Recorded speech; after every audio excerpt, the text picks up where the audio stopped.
उत्तर प्रदेश की पुलिस में तैनात एक सिपाही जब जब अपने गांव आया करता था ड्यूटी से, तो उसकी पत्नी थोड़ी उदास हो जाया करती थी, परेशान हो जाया करती थी। जब वो वापस चला जाया करता था तो उसकी पत्नी खुश हो जाया करती थी और एकदम से नॉर्मल व्यवहार करने लगती थी। जब इस बात को कई बार हो चुके थे तो घर वालों की तरफ से सूचना मिलती है कि बेटा, जब तुम आते हो तो तुम्हारी पत्नी उदास हो जाती है और चले जाते हो तो खुश हो जाती है। अब ये बात सुनने के बाद जो सिपाही था वो परेशान हो जाता है, सोचने लगता है कि आखिरकार ऐसी क्या वजह है कि मेरे आने से मेरी पत्नी परेशान हो जाती है और चले जाने से खुश हो जाती है। सिपाही ने अपने पावर का इस्तेमाल किया और अपनी पत्नी के जो फ़ोन थे उसके डिटेल निकलवाए। उस डिटेल को निकालने के बाद पता चलता है कि पत्नी किसी से बहुत ज़्यादा बातें किया करती थी, और जब ये बात पत्नी से पूछा जाता है तो पता चलता है कि उसका किसी से अवैध संबंध था। फिर सिपाही ने साफ साफ बोल दिया कि हम दोनों में से किसी एक को चुनना पड़ेगा, या तो तुम मुझे चुन लो या फिर अपने प्रेमी को चुन लो। अगर तुम अपनी प्रेमी के साथ जाना चाहती हो तो भी मुझे कोई दिक्कत नहीं है, और अगर तुम मेरे साथ आना चाहती हो तो भी कोई दिक्कत नहीं है, लेकिन एक के साथ रहो और ईमानदारी के साथ रहो। पत्नी ने फैसला लिया, और जैसे ही पत्नी फैसला लेती है तो उसके कुछ दिनों के बाद ही 2 कत्ल हो जाती है, और वो भी बहुत भयानक रूप से। इस बात की गूंज चारों तरफ फैल जाती है, धरना प्रदर्शन होता है, मामला उत्तर प्रदेश के मुख्यमंत्री योगी आदित्यनाथ तक पहुंच जाता है। पुलिस इस मामले की जांच पड़ताल करती है और घटनाक्रम का खुलासा होता है। जब खुलासा होता है तो लोगों को यकीन नहीं हो रहा था कि कत्ल की ये वजह हो सकती है। नमस्कार, मैं हूं मुकेश। आज की जो सच्ची घटना मैं आपको सुनाने जा रहा हूं, ये सच्ची घटना है उत्तर प्रदेश की।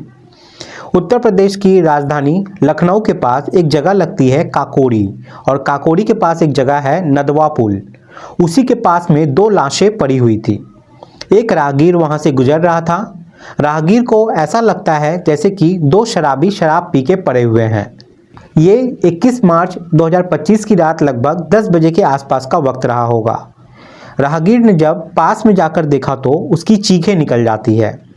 वे जोर जोर से चीखता है, चिल्लाता है, ताकि आसपास कोई उसकी आवाज़ सुन के मौके पर उसके पास आ जाए, क्योंकि वहाँ पर 2 व्यक्तियों की लाश पड़ी हुई थी, वो भी खून से लथपथ। ऐसा लग रहा था जैसे कि उन्हें बहुत बुरी तरीके से मारा गया था, काटा गया था। जब आसपास के लोग वहां आते हैं तो ये सूचना पुलिस को दी जाती है। पुलिस मौके पर आती है और दोनों लाशों को कब्जे में लेने के बाद पोस्टमार्टम के लिए भेज देती है।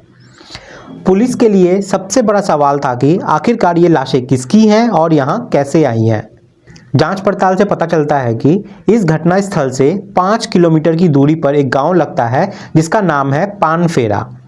पानफेरा में रहने वाला एक व्यक्ति जिसका नाम रमेश चंद्र है, उसी का बेटा रोहित राजपूत जिसकी उम्र 26 साल है, और साथ ही में एक किसान है जिसका नाम रमेश है, उसका बेटा है मनोज राजपूत जिसकी उम्र 23 साल है। ये लाशें उन्हीं रोहित राजपूत और मनोज राजपूत की ही होती है। जो मनोज है वो दालचंद इंस्टीट्यूट में ITI की पढ़ाई कर रहा है, और जो रोहित राजपूत है रेलवे में टेक्नीशियन के पद पर हाल ही में उसकी पोस्टिंग हुई थी। घर वालों से पूछा जाता है कि तुम्हारे बच्चे कहाँ गए थे, तो पता चलता है कि 21 मार्च 2025 की रात लगभग 8 बजे दोनों ही लड़के रोहित और मनोज दोनों घर से लालता खेरा गांव की तरफ निकलते हैं, ये कहते हुए कि वहां पर जन्मदिन की एक पार्टी है और हम जन्मदिन पार्टी मनाकर जल्द ही वापस आ जाएंगे। लेकिन वो वापस नहीं आते और उनकी सूचना मिलती है तो उनकी लाशों की सूचना मिलती है। जब पोस्टमार्टम का रिपोर्ट आता है तो पता चलता है कि जो रोहित है उसकी गर्दन और उसकी कलाइयाँ काट दी गई थी, जिसकी वजह से एक ही बार में उसकी मौत हो जाती है। लेकिन मनोज को 20 से ज़्यादा बार वार किया जाता है, गहरे गहरे घाव दिए जाते हैं, और उन गहरे घावों से पता चलता है कि बहुत बड़ी पुरानी कोई अपनी दुश्मनी निकाल के उसे मारा था। पुलिस ने जब घर वालों से पूछताछ करनी शुरू की तो परिवार वाले कुछ नहीं बता पा रहे थे, और वो अचानक से वहाँ पे हंगामा करने लगते हैं। परिवार वालों ने जब हंगामा किया तो आसपास के थानों के पुलिस को भी बुलाना पड़ा। वहाँ पे विधायक पहुँच जाते हैं। विधायक ने परिवार वालों को समझाने की कोशिश की कि हम इस मामले की उचित जाँच करेंगे और आरोपियों के खिलाफ कड़ी से कड़ी कार्रवाई करेंगे, इसलिए आप हंगामा मत करो।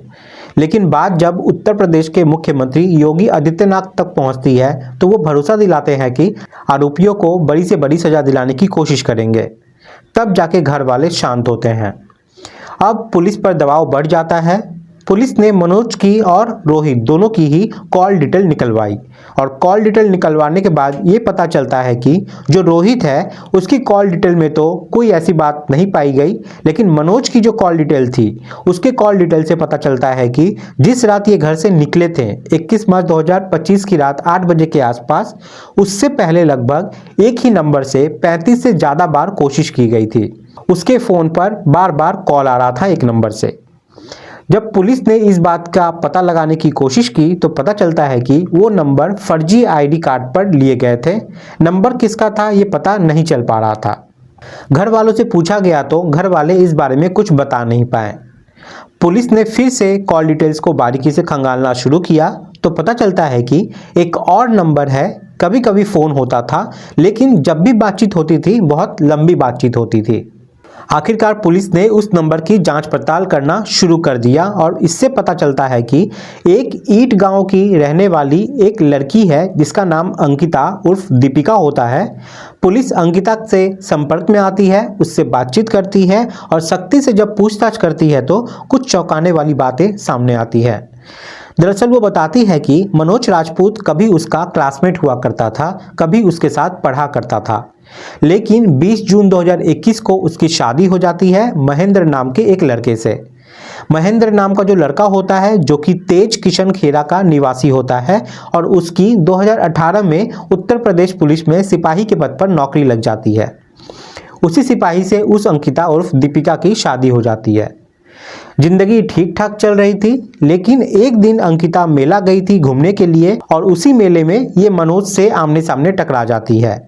जैसे ही मनोज से आमने सामना होता है, मुलाकात होती है, दोनों एक बार फिर से एक होने की कोशिश करते हैं। दोनों आपस में नंबर शेयर करते हैं और दोनों की बातचीत वहां से शुरू हो जाती है। बातचीत इस कदर शुरू हुई कि दोनों फिर से प्यार में पड़ जाते हैं और जब जब मौका मिलता था तो दोनों मुलाकात भी करते थे। ऐसा भी पता चलता है कि दोनों के बीच में अवैध संबंध भी हो जाते हैं। जब जब सिपाही अपने घर आता था तब तब उसकी पत्नी जो है वो उदास हो जाया करती थी, परेशान हो जाया करती थी, लेकिन जब वो चला जाया करता था तब वो खुश हो जाया करती थी।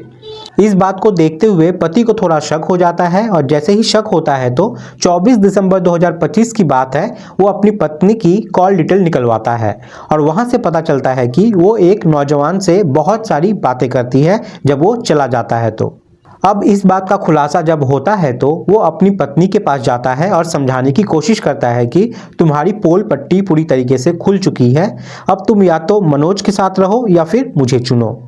जब ये पुलिस पत्नी से लगातार ये बात कह रहा होता है तो पत्नी कहती है कि मैं अपनी पति के साथ ही रहना चाहूँगी।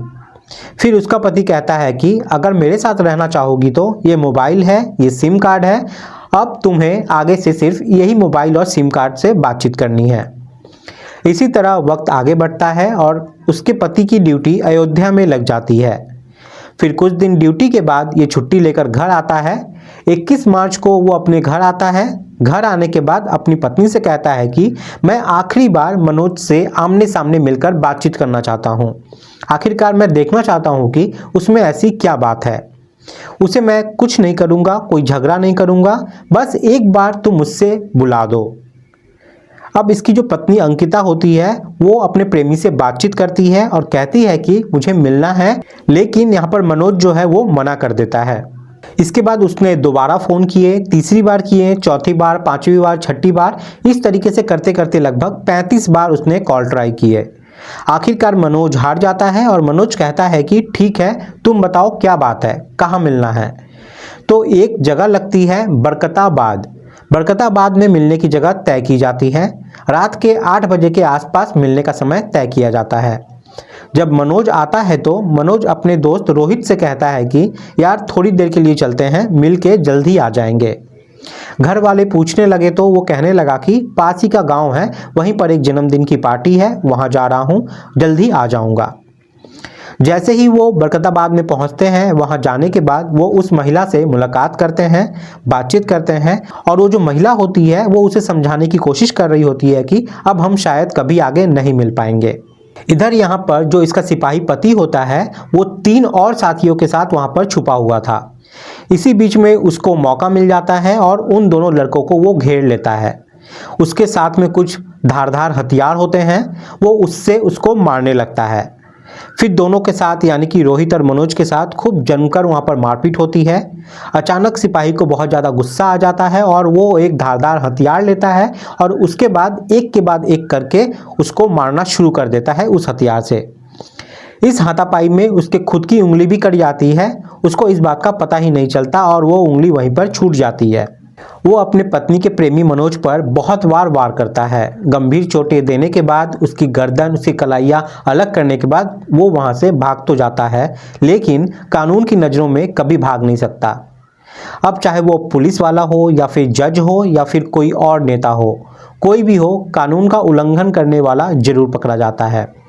हालांकि उसने दिसंबर 2024 से ही ये प्लानिंग शुरू की थी और उसके पास मौका आया था 21 मार्च 2025 की रात।